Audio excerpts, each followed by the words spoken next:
मेरे घर गैस की टंकी 2 साल 5 महीने बाद बदलती है, सिर्फ बरसात या एमरजेंसी च, बाकी सारा साल यही मैं कर रही हैं और यही मेरे तो लोग सीख रहे हैं। इनू कहते हैं सोलर कंसनट्रेटेड एनर्जी। पूरे हिंदुस्तान च सिर्फ इको ही घर है, ये पिंड सनावदी है इंदौर जिले का, जिथे ये सोलर किचन है।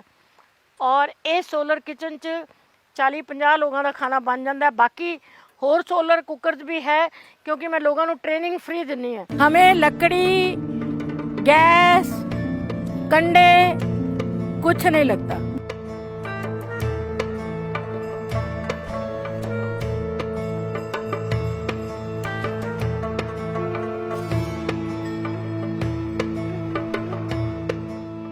ਵਾਤਾਵਰਣ ਸਾਂਭ ਸੰਭਾਲ ਦੀ ਜਿੱਥੇ ਅੱਜ ਪੂਰੀ ਦੁਨੀਆ ਗੱਲ ਕਰ ਰਹੀ ਹੈ, ਰਾਸ਼ਟਰੀ ਅੰਤਰਰਾਸ਼ਟਰੀ ਮੰਚਾਂ ਤੇ ਇਸ ਵਿਸ਼ੇ ਦੀ ਗੰਭੀਰਤਾ ਨਾਲ ਚਰਚਾ ਹੁੰਦੀ ਹੈ ਤੇ ਜਿੱਥੇ ਇਹ ਸੁਝਾਅ ਬੰਦ ਕਮਰਾ ਮੀਟਿੰਗਸ ਦੀ ਤਰ੍ਹਾਂ ਕਿਤੇ ਗੁੰਮ ਹੋ ਕੇ ਰਹਿ ਜਾਂਦੇ ਨੇ, ਉੱਥੇ ਜਨਕ ਪਲਟਾ ਕੁਦਰਤ ਦੀ ਗੋਦ ਵਿੱਚ ਵਸੇ ਇੱਕ ਨਿੱਕੇ ਜਿਹੇ ਪਿੰਡ ਤੋਂ ਆਪਣੀਆਂ ਪਰਸਪਰ ਸੇਵਾਵਾਂ ਨਿਭਾ ਰਹੇ ਨੇ। नमस्ते। कैसे हैं?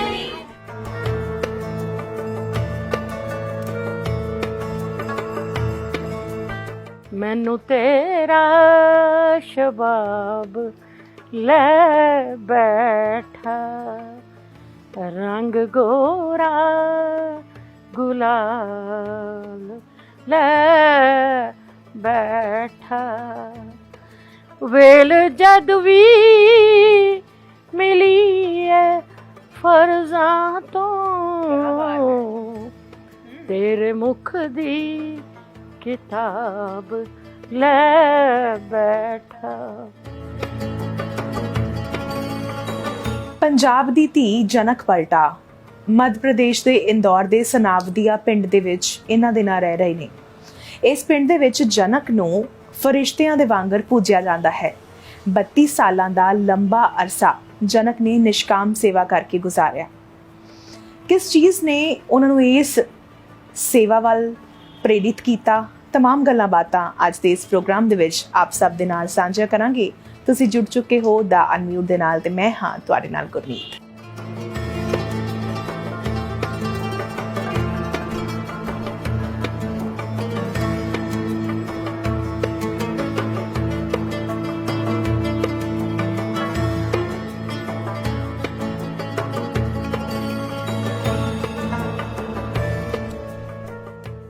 मैं पंजाब च जमी, जलंधर शहर च 16 फरवरी 1948 ਨੂੰ।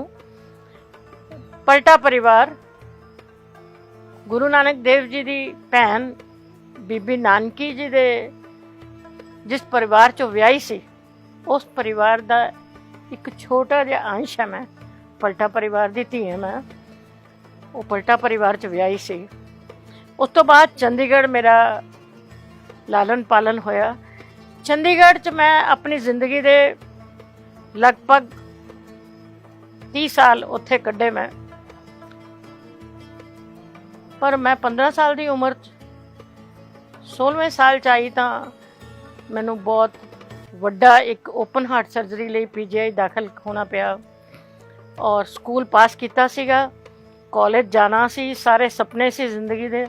ਲੇਕਿਨ ਅਚਾਨਕ ਡਾਕਟਰਾਂ ਨੇ ਕਿਹਾ ਕਿ ਇਹ ਤਾਂ ਤੁਸੀਂ ਬੜੀ ਦੇਰ ਕਰਤੀ, ਇਹਦੀ ਜ਼ਿੰਦਗੀ 6 ਮਹੀਨੇ ਤੋਂ ਜ਼ਿਆਦਾ ਨਹੀਂ ਹੈ। ਲੇਕਿਨ ਸਰਜਰੀ ਦੇਖਦੇ ਕਰਕੇ ਤਾਂ ਉਹਨਾਂ ਨੇ 1 ਸਾਲ PGI 'ਚ ਰੱਖਿਆ ਮੈਨੂੰ।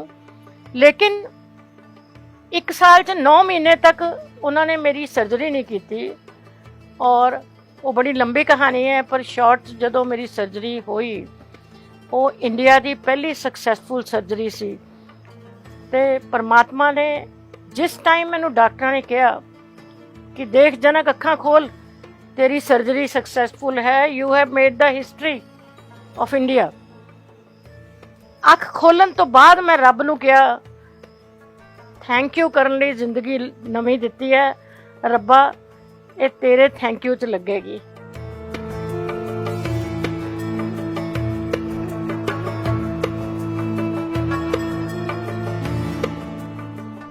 ਜਨਕ ਉਸ ਪਲ ਇਹ ਡਿਸਾਈਡ ਕਰ ਲੈਂਦੇ ਨੇ ਕਿ ਉਹ ਆਪਣੀ ਰਹਿੰਦੀ ਜ਼ਿੰਦਗੀ ਨਿਸ਼ਕਾਮ ਸੇਵਾ ਕਰਨਗੇ, ਪਰਮਾਤਮਾ ਦੇ ਔਰ ਪਰਮਾਤਮਾ ਦੇ ਬੰਦਿਆਂ ਨੂੰ ਯਾਦ ਕਰਨ ਵਾਲਿਆਂ ਵਾਸਤੇ ਇੱਕ ਇਤਿਹਾਸ ਸਿਰਜਣਗੇ।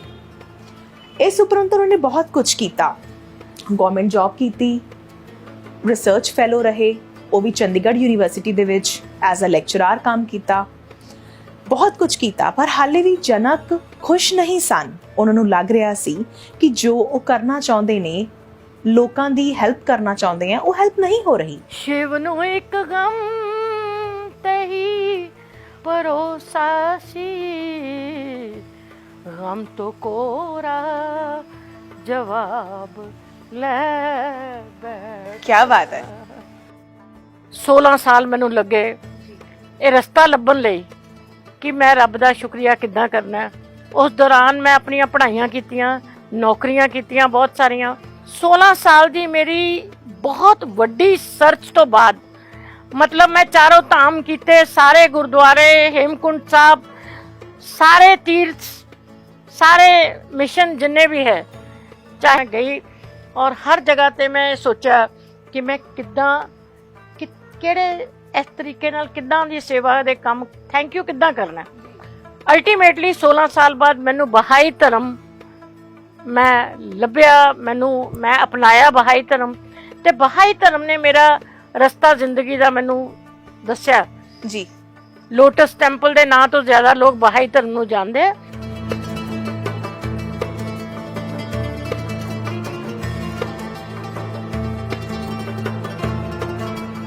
ਇਸ ਨਿਸ਼ਕਾਮ ਸੇਵਾ ਨੇ ਜਨਕ ਨੂੰ ਪਦਮ ਸ਼੍ਰੀ ਵੀ ਦਿਵਾਇਆ। ਜਨਕ ਦੀ ਸਾਧਾਰਨ ਜੀਵਨ ਸ਼ੈਲੀ ਤੇ ਉਹਨਾਂ ਦਾ ਖੂਬਸੂਰਤ ਘਰ ਇਸ ਦੀ ਬਾਕਮਾਲ ਉਦਾਹरण है। बहुत लोग परेशान है कि वो खाने को कब मिलेगा, कैसे मिलेगा, सैनिटाइज होके स्वस्थ होगा कि नहीं होगा। करीब 15 साल पहले मेरे हस्बैंड ने ये सोलर टनल ड्रायर पहला बनाया था, जो कि मध्य प्रदेश में पहला सोलर टनल ड्रायर था। इसका उद्देश्य ये था, जिस दिन उन्होंने सुना था कि भारत में एक किसान ने अपनी आत्महत्या की है क्योंकि उसका सामान, उसकी उपज नहीं बिक रही थी, उसके टमाटर नहीं बिक रहे थे, तो उन्होंने ये एक जगह देखा था, फिर आके वैसा का वैसा बनाया। पटना में देखा था हम लोगों ने। टाची वाले मोड़ मुहार वे सोनी वाले ले चल नाल वे, हाँ सोनी वाले ले चल नाल वे। ये सोलर पैराबोलिक कुकर है। पैराबोलिक का मतलब ये है कि ये कुकर इदा गोल एंगल दे नाल बनाया होया है। ਇਹ ਸਾਰੇ ਸ਼ੀਸ਼ੇ ਇਕੱਠੇ ਹੋ ਕੇ ਇੱਥੇ ਇਹਨਾਂ ਦਾ ਰਿਫਲੈਕਸ਼ਨ ਹੁੰਦਾ ਹੈ, ਔਰ ਇਸ ਦੀ ਜਿਹੜੀ ਗਰਮੀ ਹੈ ਉਹ ਬਰਾਬਰ ਗੈਸ ਦੇ ਬਰਾਬਰ ਦੀ ਗਰਮੀ ਹੈ। ਤੇ ਸੋਲਰ ਕੁਕਿੰਗ ਦਾ ਜਿਹੜਾ ਮੈਥਡ ਹੈ, ਜਿਵੇਂ ਤੁਸੀਂ ਦਾਲ ਚੁੱਲ੍ਹੇ ਤੇ ਰੱਖਤੀ ਤੜਕਾ ਲਾ ਕੇ, ਉਹ ਰੱਖਤਾ ਫਿਰ ਉਹ ਪਕਾ ਦੇਗਾ, ਔਰ ਉਹਦੇ 'ਚ ਓਨਾ ਹੀ ਟਾਈਮ ਲੱਗਦਾ ਹੈ ਜਿੰਨਾ ਗੈਸ ਤੇ ਲੱਗਦਾ। फर्क ये है कि उस दिन धुप कितनी है। जे धुप बहुत घट है तो थोड़ा एक ज़्यादा टाइम लगता है। जिवें गैस है रीफिल होंदी है गैस नाल, ये जिहड़ी है धुप नाल चलदी है। सो जिन्नी धुप है उन्नी एनर्जी जिहड़ी है, बहुत धुआं नहीं करता, लाइटर नहीं चाहिए, माचिस नहीं चाहिए, भांडे काले नहीं हुंदे, इहदे नाल हथ खराब नहीं होंगे, अखां बचदियां, तुहाडे लंग्स बचदे है, तुहाडा टाइम बचदा। तुसीं दाल रख के सब्जी रख के एक बारी जद चावल है उन्होंने उपर रख के चले गए, दूजे काम कर ले नाल दी नाल। सो इहदे नाल तां लोग रोज़ी कमा रहे हैं। चाह दी इन्ने क कुकर नाल चाह दे नाल 1400 रुपये रोज़ का काम कर लैंदा एक मुंडा, प्रजापत दा नाम है, सोलर टी स्टॉल चलांदा।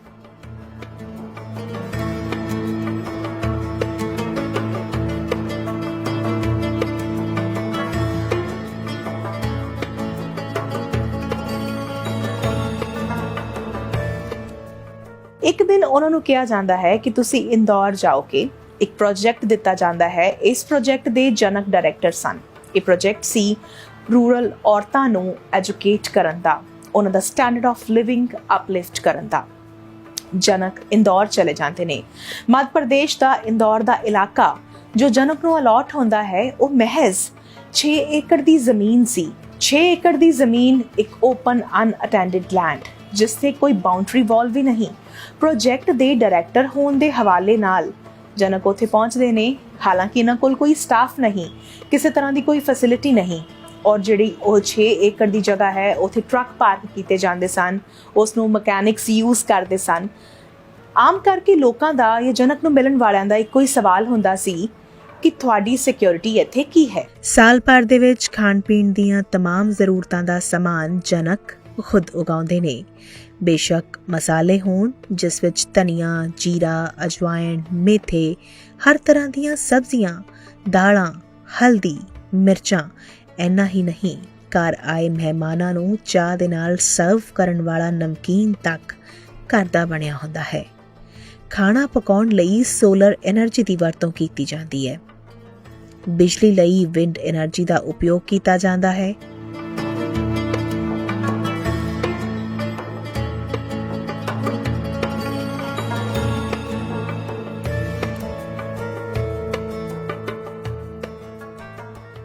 ਜਨਕ ਦੀ ਕੁਦਰਤੀ ਪ੍ਰੋਡਕਟਸ ਦੀ ਲਿਸਟ ਇੰਨੀ ਕੁ ਲੰਬੀ ਹੈ ਕਿ ਤੁਸੀਂ ਸੁਣ ਕੇ ਦੰਗ ਹੀ ਰਹਿ ਜਾਓਗੇ।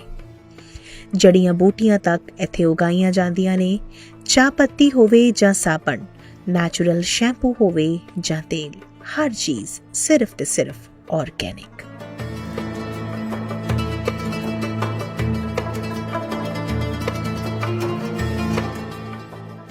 ਸਸਟੇਨੇਬਲ ਮੈਨੇਜਮੈਂਟ, ਸਸਟੇਨੇਬਲ ਲਿਵਿੰਗ ਵਿੱਚ ਵੇਸਟ ਮੈਨੇਜਮੈਂਟ ਦਾ ਕਨਸੈਪਟ ਵੀ ਆਉਂਦਾ ਹੈ ਤੇ ਵੇਸਟ ਜਨਕ ਜੀ ਦੇ ਘਰ ਹੁੰਦਾ ਹੀ ਨਹੀਂ, ਕਿਉਂਕਿ ਬਾਜ਼ਾਰ ਤੋਂ ਕੁਝ ਆਉਂਦਾ ਜੋ ਨਹੀਂ, ਜਿਸ ਕਰਕੇ ਪੈਕਿੰਗ ਰੈਪਰਸ ਨਹੀਂ ਹੁੰਦੇ।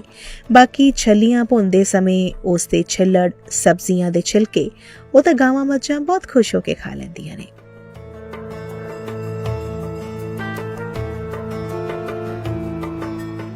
ਐਕਚੁਅਲੀ ਮੇਰੀ ਜ਼ਿੰਦਗੀ ਦਾ ਜਿਹੜਾ ਸ਼ੁਰੂਆਤ ਕਲੀਅਰ ਕਿੱਧਰ ਚੱਲਣਾ ਹੈ, ਕਿਉਂ ਚੱਲਣਾ ਹੈ, ਕੀ ਕਰਨਾ ਹੈ, ਕਿਉਂਕਿ ਜ਼ਿੰਦਗੀ ਦਾ ਪਰਪਸ ਸਮਝ ਆਇਆ ਕਿ ਜ਼ਿੰਦਗੀ ਦਾ ਪਰਪਸ ਇਹ ਹੈ ਕਿ ਅਸੀਂ ਰੱਬ ਨੂੰ ਜਾਣੀਏ, ਪਹਿਚਾਨੀਏ ਤੇ ਉਹਨੂੰ ਮੰਨੀਏ। ਉਹਦੀਆਂ ਹੀ ਬਣਾਈਆਂ ਹੋਈਆਂ ਸਾਰੀਆਂ ਰਚਨਾਵਾਂ ਦੀ ਹਿੰਦੀ ਚ ਕਹਿੰਦੇ ਆ ਪ੍ਰਾਣੀਆਂ ਮੇਂ ਸਦਭਾਵਨਾ ਔਰ ਵਿਸ਼ਵ ਦਾ ਕਲਿਆਣ ਜੀ। ਮੈਂ ਇਹ ਸਮਝਿਆ ਕਿ ਇਹੀ ਜ਼ਿੰਦਗੀ ਦਾ ਮਕਸਦ ਹੈ ਕਿ ਕਿੱਦਾਂ ਅਸੀਂ ਇਨਸਾਨਾਂ ਨਾਲ, ਪਸ਼ੂ ਪਕਸ਼ੀਆਂ ਨਾਲ, ਜੀਵਾਂ ਨਾਲ, ਪੇੜ ਪੌਦਿਆਂ ਨਾਲ, ਧਰਤੀ ਮਾਂ ਨਾਲ, ਆਕਾਸ਼ ਨਾਲ, ਸਾਰਿਆਂ ਨਾਲ ਕਿੱਦਾਂ ਸਦਭਾਵਨਾ ਨਾਲ ਰਹਿਣਾ ਤੇ ਜੀਵਨ 'ਚ ਇੱਦਾਂ ਕਿੱਦਾਂ ਜੀਣਾ ਜੀ। ਇਹ ਮੈਨੂੰ ਸਮਝ ਆਇਆ। ਔਰ ਵਿਸ਼ਵ ਦਾ ਕਲਿਆਣ ਅਸੀਂ ਸਾਰੇ ਵਿਸ਼ਵ ਦਾ ਨਹੀਂ ਬਦਲ ਸਕਦੇ, लेकिन think globally and act locally. ये अरीठा है, अरीठा। अरीठा को अंग्रेजी में इसको सोप ट्री बोलती हूँ मैं, सोप ट्री, जिससे साबुन बनता है।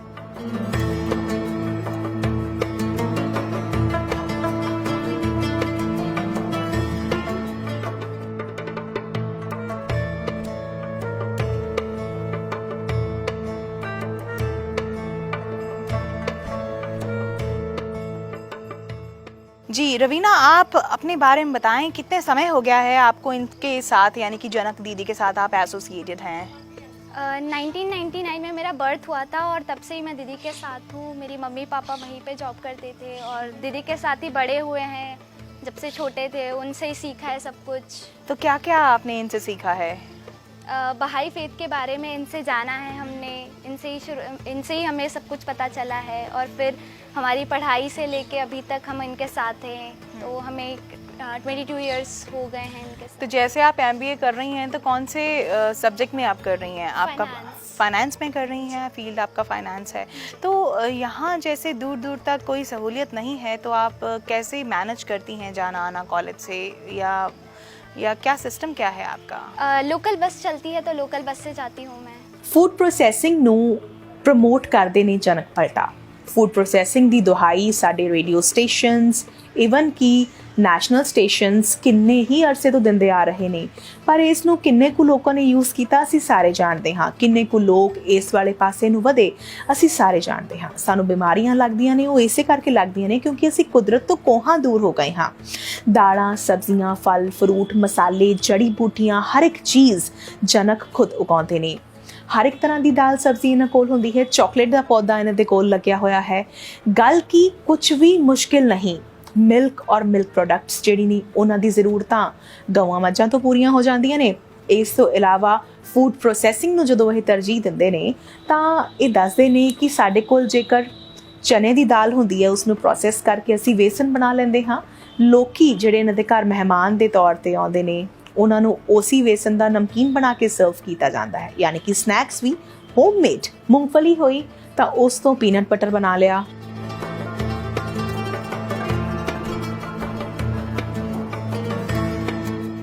अगर शहतूत होए तो उस तो जैम बना लिया। मेरा नाम नंदा चौहान है। मैं अलीराजपुर ज़िले की हूँ और मेरे गांव का नाम उन्हाला है। और मैं 24 साल पहले इंदौर आई थी दीदी जीजाजी के पास, और दीदी जीजाजी से मैंने सारा काम सीखा। और मेरे बच्चों को भी छोटा सा लेके आई थी उसको। मेरा बेटे का नाम सुनील चौहान है और वो 1.5 साल का लेके आई थी और अभी मैकेनिकल इंजीनियर हो गया। और मैंने घर से आई जब मैं ऐसा सोचा नहीं था कि मेरे बच्चे उनको इतने अच्छे से पढ़ा लूँ, मैं भी इतने अच्छे से काम सीख जाऊंगी और इंदौर में रह के ये सब कुछ हो जाएगा। लेकिन बहुत अच्छे से मेरे बच्चे पढ़ गए और मैंने भी सारा काम सीख लिया दीदी जीजाजी से और अभी भी कर रही हूँ। और ये सोलर कुकर का काम और खेती का काम सारा काम मैं यहाँ ही आके सीखा है। वैसे हमारे घर पे खेती है लेकिन ज़्यादा सब्जियाँ वगैरह नहीं लगाते थे, मक्का ज्वार बाजरा ये बोल लेते थे, पर यहाँ आके सारा काम मैंने सीखा है। और लड़कियों को सोलर कुकर बनाना, सोलर कुकर की खाना कैसे बनता है वो सेटिंग करना सिखाना, और गांव-गांव में जाके सारी लड़कियों को मैं सिखाती थी और सोलर कुकर उनको दिया और वो खाना कैसे बनता है और कैसे सेटिंग करना और कैसे उसको साफ करना। और तो वहाँ पे जाके मैंने सब सिखाया तो वो लड़कियाँ बहुत खुश हुई और उनके मम्मी पापा भी बहुत खुश हुए क्योंकि बर्तन काले नहीं होते, लकड़ी लेना नहीं जाना पड़ता है और जलने की डर नहीं। जैसे छोटे बच्चे खाना बनाएंगे तो वो लकड़ी जलाएंगे तो जल जाएंगे करके डरते थे, पर सोलर कुकर पे खाना बनाने में छोटे बच्चे तक खाना बना सकते हैं, उसमें जलने वलने का डर नहीं होता है। तो बहुत खुश हुए लोग। और मेरे घर पे भी मेरी सास पहले मेरे को इंदौर छोटा सा बच्चा लेके जा रही करके मना करते थे, पर फिर बाद में हम यहाँ से काम सीख के गए, सोलर कुकर उनको ले जाके दिया तो वो बहुत खुश हुए। मेरे घुटने बहुत दुखते थे, अभी लकड़ी लेने मेरे को नहीं जाना पड़ेगा, मैं इसी से खाना बना लूँगी करके बहुत खुश हो गए। ਇਸ ਤੋਂ ਇਲਾਵਾ ਅੱਜ ਕੱਲ੍ਹ ਅਸੀਂ ਜਿੰਨੀਆਂ ਪੇਨ ਕਿਲਰਸ ਲੈ ਰਹੇ ਹਾਂ ਸਾਡੀ ਕਿਡਨੀਜ਼ 'ਤੇ ਇਫੈਕਟ ਕਰਦੀਆਂ ਨੇ, ਹੋਰ ਵੀ ਬਹੁਤ ਸਾਰੀਆਂ ਚੀਜ਼ਾਂ ਜੋ ਅਸੀਂ ਡੁਪਲੀਕੇਟ ਖਾ ਰਹੇ ਹਾਂ। ਸੋ ਬਿਹਤਰ ਹੈ ਸਰਕਾਰ ਨੂੰ ਜਾਂ ਸਰਕਾਰੀ ਸਿਸਟਮ ਨੂੰ ਪੁਆਇੰਟ ਆਊਟ ਕਰਨ ਦੇ ਅਸੀਂ ਕਿਉਂ ਨਾ ਖੁਦ ਹੀ ਸਸਟੇਨੇਬਲ ਡਿਵੈਲਪਮੈਂਟ ਦਾ, ਸਸਟੇਨੇਬਲ ਲਿਵਿੰਗ ਦਾ ਰਸਤਾ ਜਿਹੜਾ ਹੈ ਉਹ ਇਖਤਿਆਰ ਕਰ ਲਈਏ। ਆਪਣੇ ਆਪ ਦੇ ਵਿੱਚ ਤੁਸੀਂ ਬਿਜ਼ੀ ਵੀ ਰਹੋਗੇ, ਬਿਮਾਰੀਆਂ ਤੋਂ ਦੂਰ ਰਹੋਗੇ ਔਰ ਇੱਕ ਖੁਸ਼ਹਾਲ ਜ਼ਿੰਦਗੀ ਦੇ ਨਾਲ ਨਾਲ ਅਸੀਂ ਆਪਣੀ ਆਉਣ ਵਾਲੀਆਂ ਪੀੜ੍ਹੀਆਂ ਨੂੰ ਇੱਕ ਸਾਫ਼ ਸੁਥਰਾ ਸਮਾਜ ਤੇ ਆਬੋ ਹਵਾ ਦੇ ਸਕਦੇ ਹਾਂ। ਇਸ ਉਮੀਦ ਦੇ ਨਾਲ ਕਿ ਅੱਜ ਦਾ ਇਹ ਪ੍ਰੋਗਰਾਮ ਤੁਸੀਂ ਸਾਰਿਆਂ ਨੇ ਪਸੰਦ ਕੀਤਾ ਹੋਵੇਗਾ। ਮੈਂ ਗੁਰਨੀਤ ਇਜਾਜ਼ਤ ਚਾਹੁੰਦੀ ਹਾਂ। ਬਹੁਤ ਬਹੁਤ ਧੰਨਵਾਦ। ਤੁਸੀਂ ਦੇਖਦੇ ਰਹੋ ਦਾ ਅਨਮਿਊਟ।